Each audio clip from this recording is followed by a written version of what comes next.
Hi, this is Magenta Pixie speaking. Someone recently asked me the question. They said they had heard me talking recently in an interview, saying that consciousness wants to know if it's conscious. And they felt that this concept was just ridiculous. Why would consciousness want to know if it's conscious when it's consciousness? This made no sense to this person whatsoever. And so I can understand that. This is a higher dimensional conceptual way of thinking. We are looking at sixth dimensional thinking here and potentially beyond that. We're going right to the sort of point of source when we move into the memory of this concept.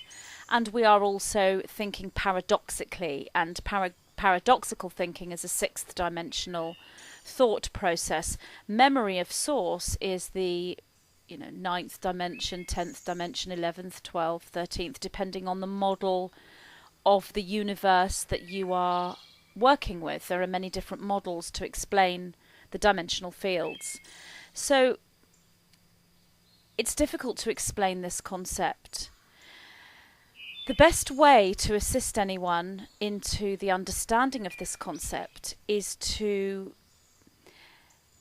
say to them that if you are able to get into a 0-point field zone, this can be done through meditation, yoga, spiritual discipline, listening to music, watching or looking at artwork, creating artwork yourself. It's a meditative state that you would be looking for, a 0-point field state where the thoughts are simply in a state of being. You are not controlling your thoughts. You are not projecting thoughts. The thoughts simply are, and they just pass in front of your mind without any processing going on. It's just simply an observing situation. You take the point of the observer. If you can find yourself in that state, it's also known as samadhi or sandhi in some religions. It's the 0-point field state. It is it's the state that many adepts in meditation would be aiming to move into in their spiritual discipline. So if you can find yourself within this state, what you would then do is, rather than moving into memory, which is the perspective of I am a physical being and I remember being this being or that being, or I remember what I did, I remember another reality, I remember my past life, I remember being source.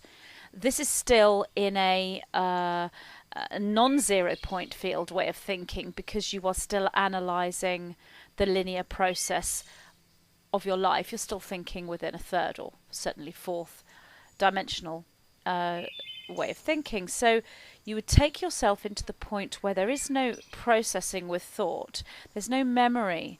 It simply is, I am this. So it would be, I am source, I am God, I am all and everything.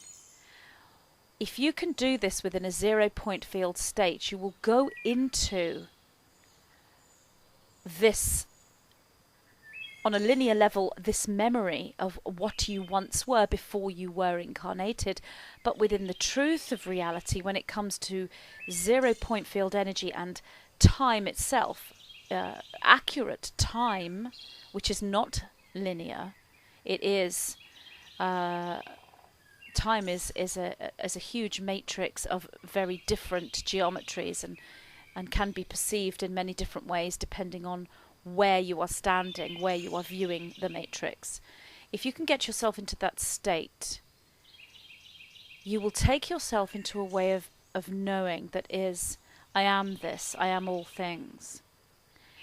When you get to the very first thought, if you like, and there is no first thought, there's no beginning, there's no middle, there's no end. This is a 0-point field sphere, circle, or more accurately, a spiral.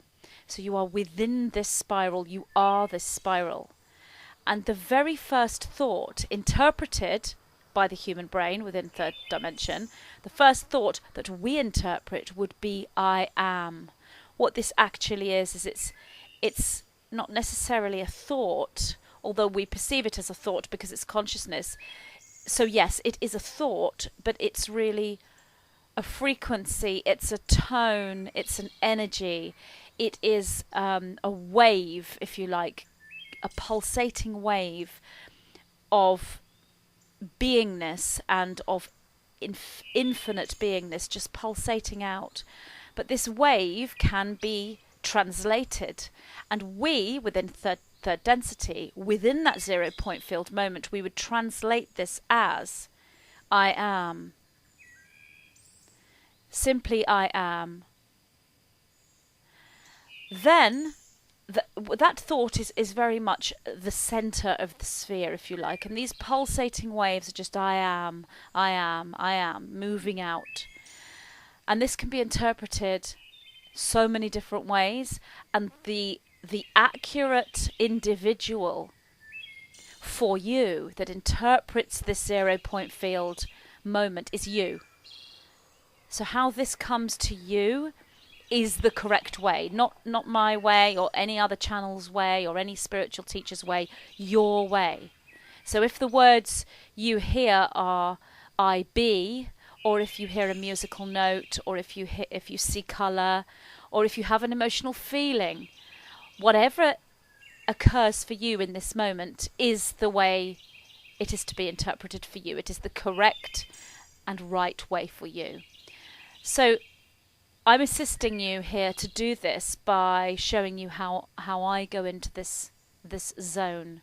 So the thought would be, the wave, the pulse would be I am. So this is the ultimate memory.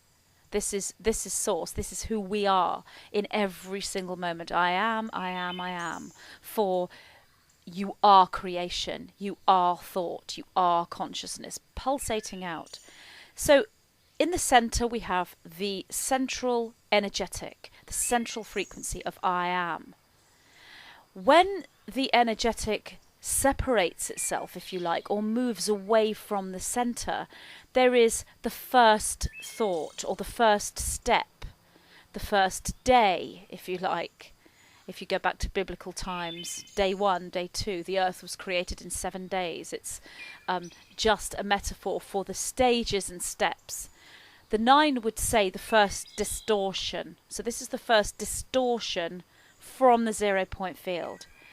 The very first distortion would be an absolute mirror to the first thought, but it would be a mirror coming back to the thought. So it would stand equal to the thought. It would be identical to the first thought. It's a complete and utter mirror image of the first thought. The thought has divided, so that's the first division, but both sides of that division are equal, and the one thought remains above.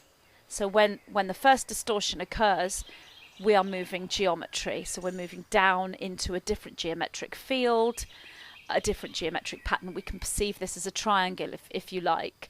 So point 1 instantly splits into point 2 and 3, but point 1 is still there, so then you have your triangle. But really, it's much more complicated geometry. It's more like a prism or a triad or a series of interlocking prisms and triads, creating all kinds of different formations of geometry based on the Platonic solids.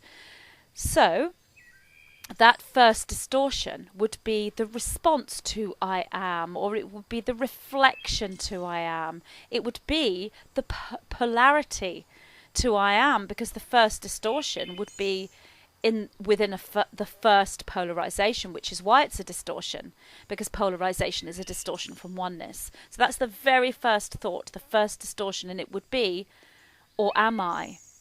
I am, or am I? Or it could be interpreted as I think, therefore I am, or am I? Or it could be I think, or do I? Or it could be I am consciousness. or am I?